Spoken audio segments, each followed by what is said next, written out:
Hello friends, तो आज मैं फिर से लेके आई हूँ आपके लिए एक नया वीडियो जिसमें हम लोग अपना ग्लोबल सिटीजनशिप एजुकेशन जो चैप्टर है उसका यूनिट 5 जो है ह्यूमन राइट एजुकेशन उस पर हम लोग आज पढ़ेंगे। जो हमारा कॉमन कोर्स 6 है, सेमेस्टर 2 का कॉमन कोर्स 6 है, ये ग्लोबल सिटीजनशिप एजुकेशन। इसमें हम लोग का यूनिट 5 जो है वो है ह्यूमन राइट एजुकेशन, मतलब कि मानवाधिकार शिक्षा क्या है इसके बारे में पढ़ना है। ठीक है, तो हम लोग बहुत ही डिटेल में एकदम अच्छे तरीके से पढ़ेंगे जो भी इंपॉर्टेंट पॉइंट्स है। इसके तुरंत बाद आपको एक वीडियो भी मिलने वाला है जिसमें 10 इंपॉर्टेंट क्वेश्चन इस चैप्टर के मैं बताऊंगी, तो आप इसके बाद वो ज़रूर देख लें, आपके हेल्प हो जाएगा एग्जाम के लिए, क्योंकि वो इंपॉर्टेंट क्वेश्चन रहेंगे। ठीक है, देखिए यहाँ पे इसका परिचय है। पहले मानवाधिकार का क्या क्या होता है। मानवाधिकार तो मानवाधिकार, क्योंकि आपका एमसीक्यू आने वाला है ना, तो इसलिए मैं आपको हिंदी में बता दे रही हूँ, क्योंकि हिंदी में आपको अच्छे से समझ में आ जाएगा एकदम अच्छे से। और आपका क्वेश्चन जो है वो हिंदी और इंग्लिश दोनों में रहेगा, और आपको टिक करना है सिर्फ, तो आप हिंदी में ही पढ़ के उसका आंसर दे सकते हो।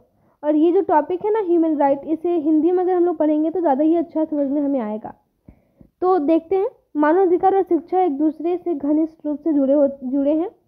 मानव अधिकार जो है, जो शिक्षा है, ह्यूमन राइट है, और जो एजुकेशन है, ये एक दूसरे से बहुत ही गहरे ताल्लुक में जुड़े हुए हैं। मानवाधिकारों को समाज में स्थापित करने के लिए यह जरूरी है कि मानवीय गरिमा और प्रतिष्ठा के बारे में जन जागरूकता लाई जाए। इसके सारे इंपॉर्टेंट पॉइंट्स हम लोग देखेंगे, जैसे कि मैं आपको दिखा देती हूँ, नीचे में भी सारे इंपॉर्टेंट पॉइंट्स यहाँ पे मैंने दिया हुआ है। तो आप देखिए वीडियो को पूरा और एकदम अच्छे से समझिए, पूरे अच्छे से। इसको देखने के बाद आपको पूरा अच्छा समझ में आ जाएगा। ठीक है, स्थापित करने के लिए जरूरी है कि मानवीय गरिमा और प्रतिष्ठा के बारे में जन जागरूकता लाई जाए। जागरूकता और चेतना के लिए शिक्षा ही सर्वाधिक उपयुक्त साधन है। अगर हमें अपने समाज का जागरूक करना है और इसको विकास करना है, तो शिक्षा ही हमें एक सबसे इम्पोर्टेंट रोल जो है वो प्ले करता है, एजुकेशन ही।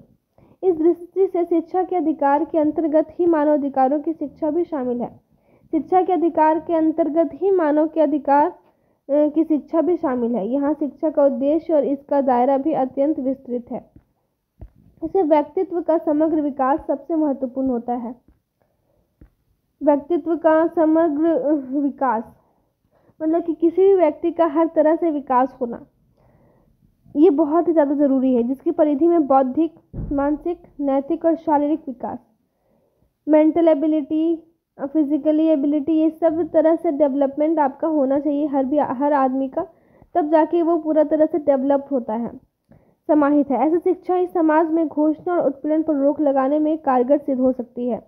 और यही एजुकेशन, कौन सा एजुकेशन, कि हमें हर तरह का एजुकेशन लेना चाहिए, हर तरह की शिक्षा लेना चाहिए, चाहे वो बौद्धिक हो, मानसिक हो, नैतिक हो, शारीरिक हो। और जब हम लोग ये सारी शिक्षा को गेन कर लेंगे तो हम जो है किसी भी तरह के शोषण और उत्पीड़न नहीं झेलेंगे, किसी भी तरह के शोषण के शिकार नहीं होंगे, और यह हमारे समाज के लिए कारगर सिद्ध हो सकती है।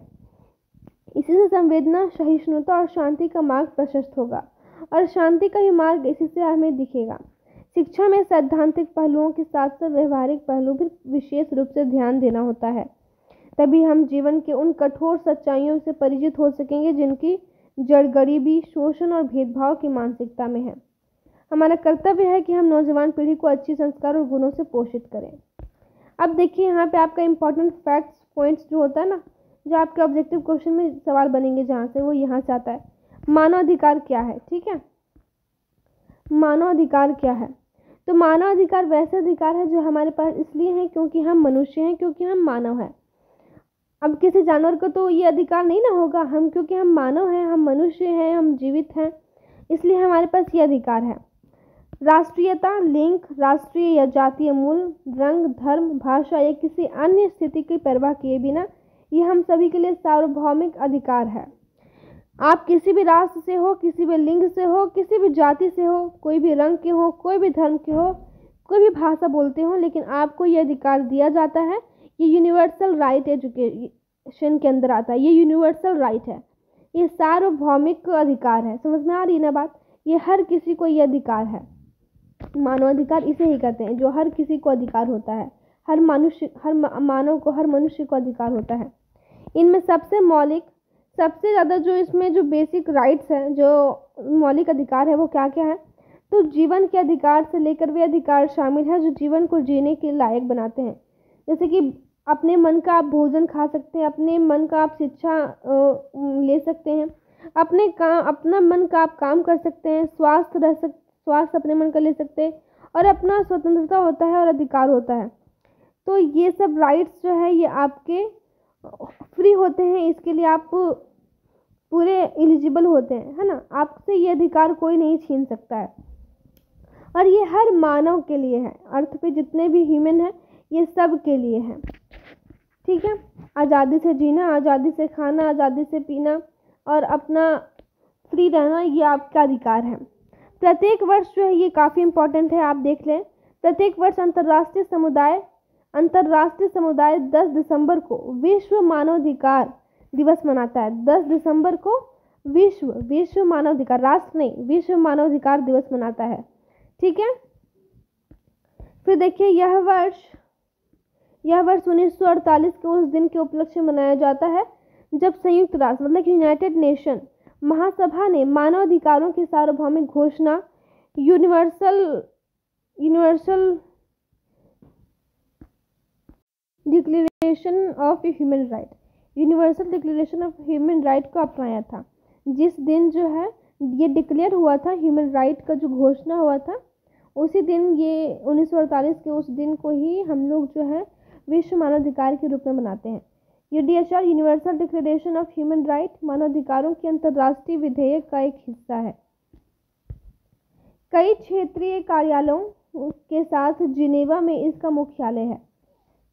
कई क्षेत्रीय कार्यालयों के साथ जिनेवा में भी इसका मुख्यालय है। मानवाधिकारों के उच्चायुक्त के कार्यालय ने मानवाधिकार के प्रचार और संरक्षण के लिए संयुक्त राष्ट्र प्रणाली में अग्रणी जिम्मेदारी निभाई है।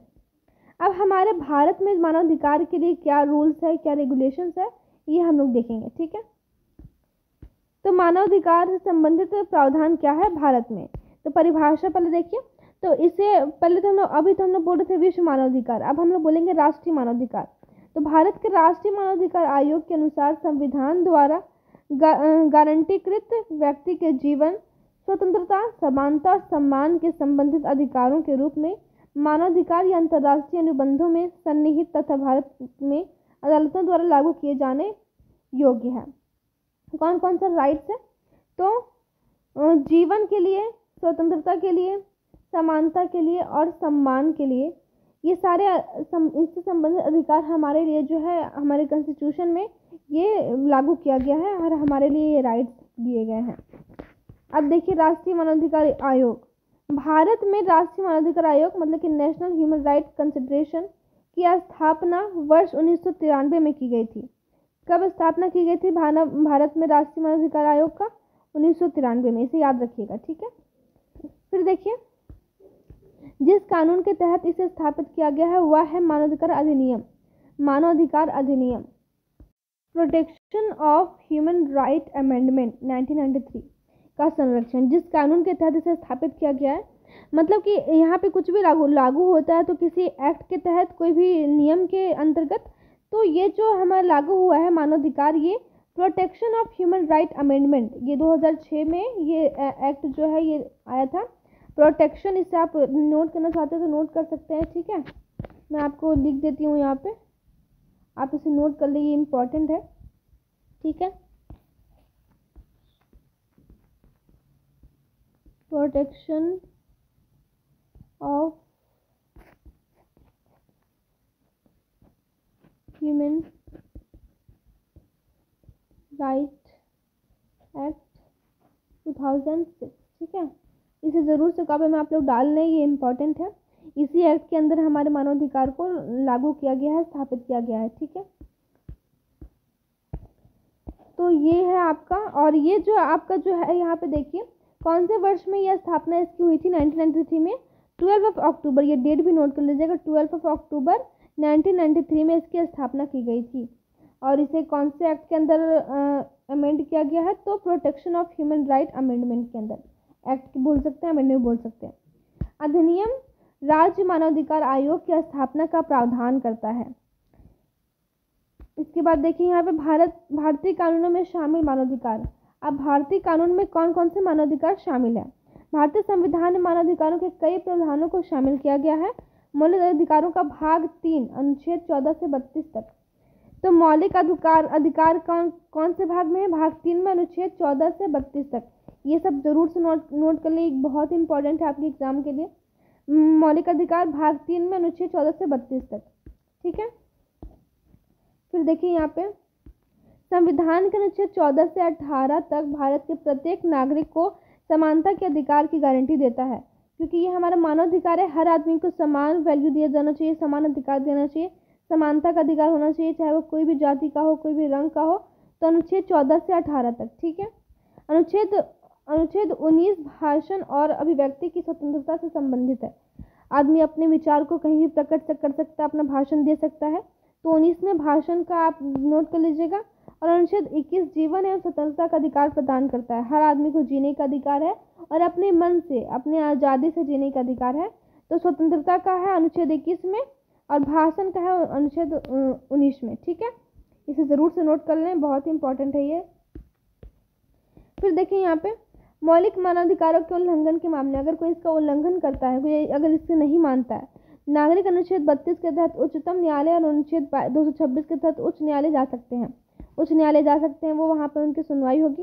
राज्य के नीति निदेशक तत्व अनुच्छेद 36 से 51 तक, और राज्य में भी आप लोग कंप्लेन कर सकते हैं। भारत मानवाधिकारों की सार्वभौम घोषणा का हस्ताक्षर करता है।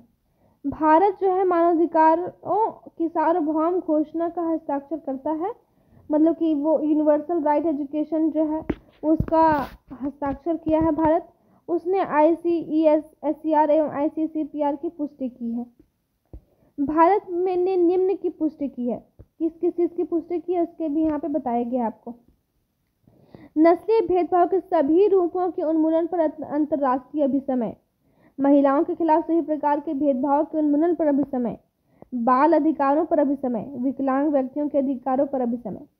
तो अगर कोई नस्लीय भेदभाव करता है तो उसके लिए भी वहाँ पे एक्ट बनाया गया है। महिलाओं के खिलाफ अगर कोई किसी प्रकार का भेदभाव किया जाता है तो वहाँ भी है। बाल अधिकारों पे, मतलब कि अगर बच्चों को भी राइट्स है हमारे संविधान में, तो उसके अगर कुछ उस पर अगर आवाज़ उठता है, सवाल उठता है, तो उस पर भी आपको अभी समय दिया गया है।